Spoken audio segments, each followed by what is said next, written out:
بسم اللہ الرحمن الرحیم۔ مثالی معاشرت کا یادگار واقعہ۔ ایک مرتبہ آپ صلی اللہ علیہ وآلہ وسلم اپنے گھر تشریف لائے۔ اس وقت سیدہ عائشہ پیالے میں پانی پی رہی تھی۔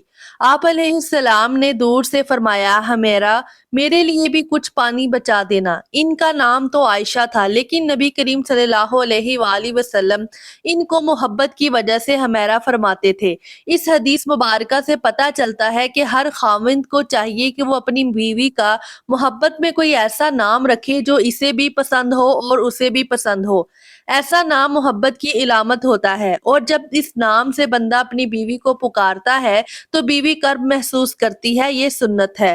نبی کریم صلی اللہ علیہ وآلہ وسلم نے جب فرمایا کہ حمیرہ، میرے لیے بھی کچھ پانی بچا دینا، تو سیدہ عائشہ صدیقہ رضی اللہ تعالیٰ نے کچھ پانی پیا اور کچھ پانی بچا دیا۔ نبی کریم صلی اللہ علیہ وآلہ وسلم نے ان کے پاس تشریف لے گئے اور انہوں نے پیالہ حاضر خدمت کر دیا۔ جب نبی کریم صلی اللہ علیہ وآلہ وسلم نے وہ پیالہ ہاتھ میں لیا اور آپ صلی اللہ علیہ وآلہ وسلم پانی پینے لگے تو آپ رک گئے اور سیدہ عائشہ صدیقہ نے سے پوچھا، حمیرہ، تو نے کہاں سے لب لگا کر پانی پیا تھا؟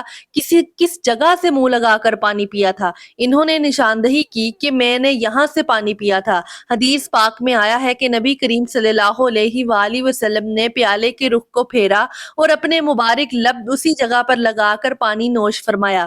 خامد اپنی بیوی کو ایسی محبت دے گا تو وہ کیوں کر گھر آباد نہیں کرے گی۔ اب سوچئے کہ رحمت للعالمین تو آپ علیہ السلام کی ذات مبارک ہے، آپ سید الاولین والآخرین ہیں، اس کے باوجود آپ علیہ السلام نے اپنے اہلیہ کا بچا ہوا پانی پیا۔ ہونا تو یہ چاہیے تھا کہ آپ صلی اللہ علیہ وآلہ وسلم کا بچا ہوا پانی وہ پیتی، مگر یہ سب کچھ محبت کی وجہ سے ہے۔ دوستو، ویڈیو پسند آئی ہے تو ویڈیو کو لائک کریں، شیئر کریں اور ایسی اسلامک اور معلوماتی ویڈیو دیکھنے کے لیے میرے چینل کو سبسکرائب کریں۔ شکریہ۔